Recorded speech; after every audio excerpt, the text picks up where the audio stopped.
high school and middle school and all of my formative years, I was very emo. I would show you pictures, but they were all on Facebook, and in a bout of embarrassment, I deleted them all, and yes, I do regret it. During that time, it was a really big trend to do anatomical things mixed with pretty things. Tumblr girls know what I'm talking about. So now I'm gonna recreate them in a more modern day Patricia style. In my old emo art, I painted very big. For this one, I'm just gonna make a spread because I am tired. So I'm not gonna show all of the sketches, but I did want to show this one because it is a skull, and that's the most emo of them all, baby. You could argue that I'm making it more emo than it was before. Before I get any further, I'm gonna pick out a color scheme. When I'm making a layout, this is the most important step. If you mess up this step, you mess up everything. No pressure. This is my favorite step though, so I like to emphasize it because if you look at my old artwork, I was not good at using color, like at all.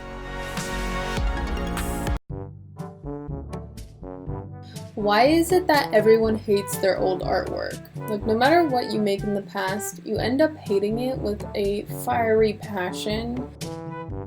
I was not good with composition. I was not good with color. Not to say that I'm an expert now, but I'm definitely so much better. Thank God. I'm gonna try to stick into a monochromatic kind of theme almost.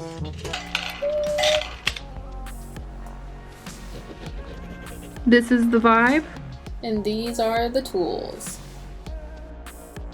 So the original skeleton that I had drawn was actually done with colored pencils. It was probably my first big piece using Prismacolor colored pencils.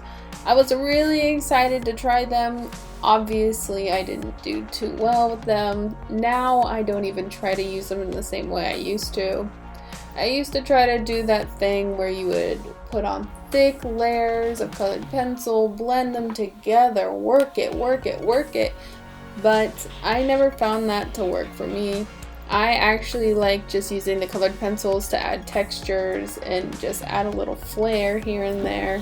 When I was in high school, I wasn't really that into mixed media. Honestly, I had like this thing in my brain that was like, only use one medium if you're gonna use a medium, which is crazy. That should never be the case. I think you can mix whatever you want to mix.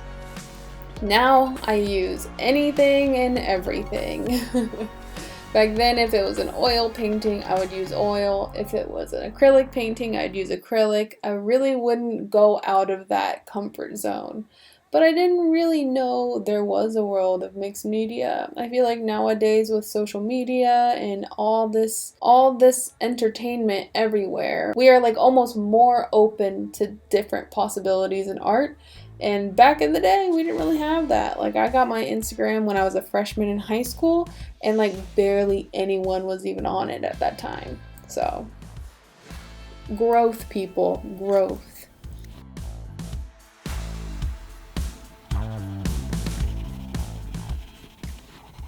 If you went through an emo phase, or are currently going through an emo phase, or maybe even emo is your life, you gotta let me know who your favorite band is.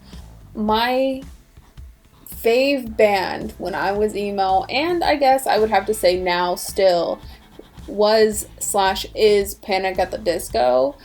Girl, that first album is like, the album of my teenagehood. That album was everything to me. I have seen him the most in concert. I was there before they split up for the first time, and I was just in love. My second favorite emo band would had to have been 21 Pilots. I was a 21 Pilots mega stan. I even made like a music video to one of their songs back in high school. That's like my biggest video too. Like, it got like 20,000 views. Like, what? Now I would have to say I'm no longer in my emo phase. I would qualify myself as more of an alternative person.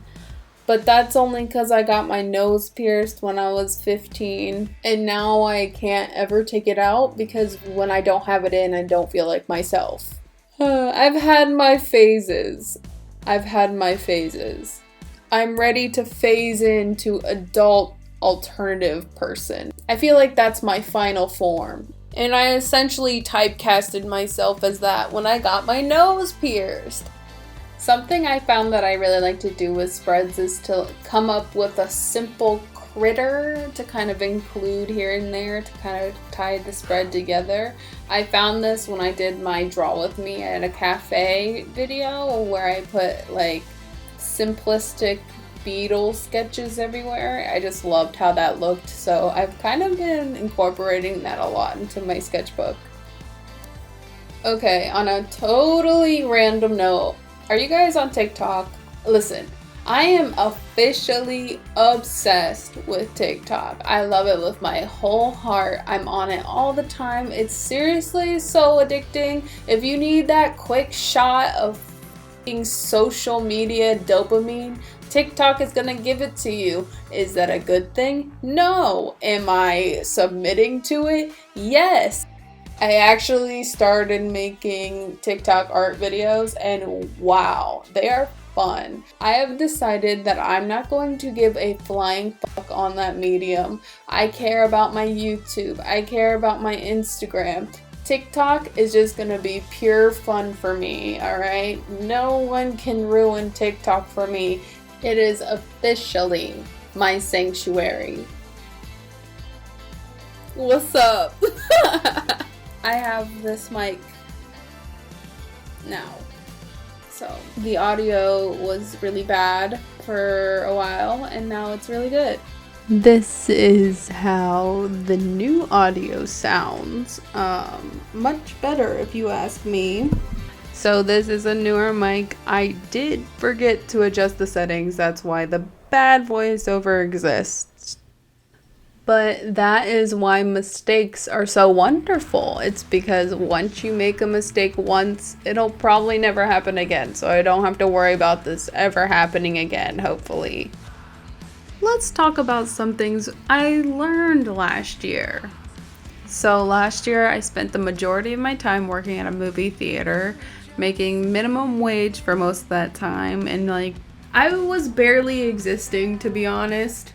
But I feel like a very valuable lesson I got from working at the movie theater was to always do your best, even if everything feels like the worst. I hated my job, but I made a conscious effort to go into work and try to have a good day and not be so negative all the time. I would say after I got out of college and was job hunting and eventually got my movie theater job, I was very bitter because it feels really bad to go to school and pay tens of thousands of dollars and not be guaranteed a job afterwards. Like, that just genuinely does not feel good. No one told me I was gonna need to prepare for a post-graduation sadness because I've spent my entire life, my entire 21 years of life, except for the first few, were spent in a school system, and now all of a sudden none of that exists anymore and I have to do this on my own. That's insane. To loop back around, I really put in effort to try and enjoy myself when I worked, whether it was trying to get along with the people I worked with or consciously deciding I wanted it to be a good day, and that really helped me push through. And I feel like it helped my karma because I was overall nicer to people and therefore my karma was better to me. Last year I also feel like I learned how to forgive. I became better at forgiving others and forgiving myself. Forgiveness is not this holier than thou thing where once you do it, everything that's been your problem is now cleared. I think forgiving someone takes a lot of effort, but you're allowed to be hurt by it still. And every lesson in life, I feel like, isn't learned and then you move on. I feel like lessons last forever, and sometimes you need to be reminded of them, and like They just go on and on and on forever. I swear to God, you hit adulthood and you just have to like self-improvement until the day you die. Like, this is so much work. Why did no one tell me about this? And so you don't have to read self-help books. I am going to provide you with self-help content by reading you my favorite self-help quotes off of Pinterest. They're definitely my favorite, and not the first ones I found when I searched it. Be so busy improving yourself that you have no time to criticize others. Get into the habit of asking yourself, does this support the life I'm trying to create? You are being presented with two choices, evolve or repeat. Stop beating yourself up. You are a work in progress, which means you get there a little at a time, not all at once. Thanks for coming to my self-improvement corner of the internet. I hope to see you back soon. So much of my art journey is linked to my teenagehood, which is why I feel like I talk about it a lot. But it's because when I went to college, there was like a 3-year gap of me not doing anything with like this type of art. I went to college for video production, so I kind of steered away from drawing, and when I graduated college, I missed it a lot. It was like one of my dreams as a child, but I never thought it was viable, so I didn't start back up until after college. So this is me not giving up on my dreams, kids. But I also love being an editor and doing video stuff. So I feel like I have the best of both worlds.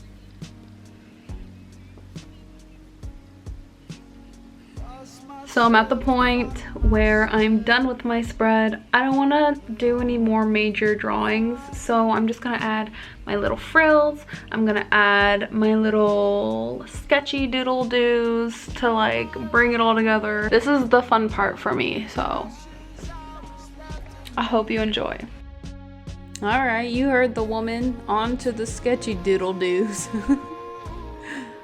No, but seriously, these are my favorite parts. These are the parts where I don't think as much. I kind of turn my brain off, and if it works, it works, and if it doesn't, it doesn't. Who cares? Because it's a sketchbook. I didn't always think like that, and that, my friends, is self-improvement. Actually, I think being an adult is just being emo permanently. Right? We get more in touch with our emotions, more in touch with ourselves. That's pretty emo if you ask me. On a different note, it's also kind of insane to think about how impulsive and terrible we acted when we were teenagers just purely because our brains were so undeveloped and we didn't know how to process things as well or how to cope with things. I mean, I'm only 22 and I consciously know I need to learn how to cope with things better, but wow, have I improved so much from since I was a teen. So insane.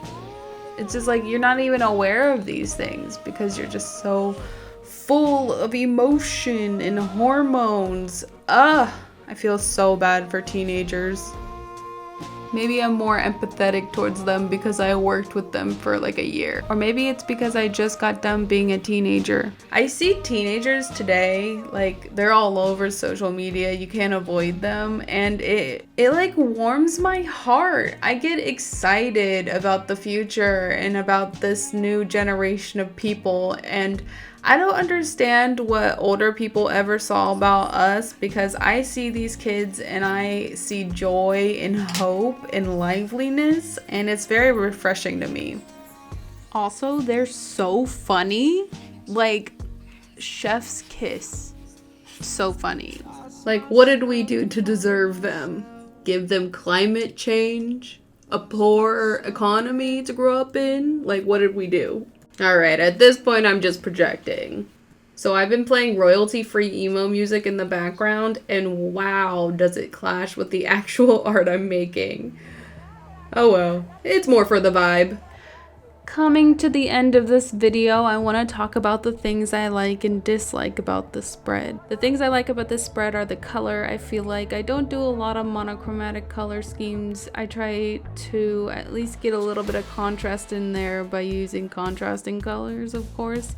But I really like this, and I think I want to play with this more.